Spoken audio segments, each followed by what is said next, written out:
Hello students, welcome back to our channel. APDSC latest updates. 12న mega DSC తుది జాబితా అంటూ Eenadu news paper news article చూద్దాం. 15 తర్వాత సీఎం చేతుల మీదుగా నియామక పత్రాల అందజేత. మెగా డిఎస్సిలో ఉద్యోగాలు సాధించిన అభ్యర్థుల తుది జాబితాను ఈ నెల 12న విడుదల చేసేందుకు పాఠశాల విద్యాశాఖ కసరత్తు చేస్తోంది. ముఖ్యమంత్రి చంద్రబాబు చేతుల మీదుగా అభ్యర్థులకు నియామక పత్రాలను అందించనున్నారు. విజయవాడలో ఈ కార్యక్రమాన్ని నిర్వహించాలని విద్యాశాఖ నిర్ణయించింది. ముఖ్యమంత్రి సమయాన్ని అనుసరించి ఈ నెల 15 తర్వాత ఎప్పుడైనా నియామక పత్రాలు అందజేసే కార్యక్రమాన్ని నిర్వహించవచ్చు. డిఎస్సి మెరిట్ జాబితా ఇప్పటికే విడుదల కాక సర్టిఫికెట్ల పరిశీలన మంగళవారంతో దాదాపు పూర్తి కానుంది. 3వ విడతలోనూ ధ్రువపత్రాల పరిశీలనలో సుమారు 30 మంది అభ్యర్థులు తిరస్కరణకు గురయ్యారు.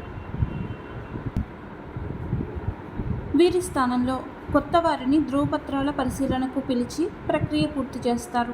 తుది ఎంపిక జాబితాను 12న రూపొందించి వెబ్సైట్లో అధికారికంగా ఉంచాలని అధికారులు నిర్ణయించారు. ఇదే జాబితాను జిల్లాలకు పంపిస్తారు.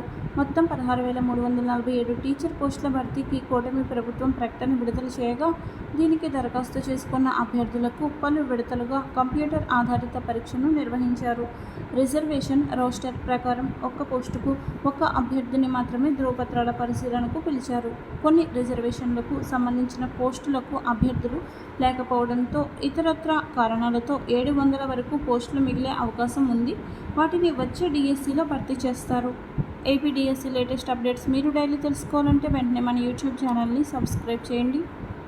ఈ వీడియో మీకు నచ్చినట్లయితే లైక్ చేయండి.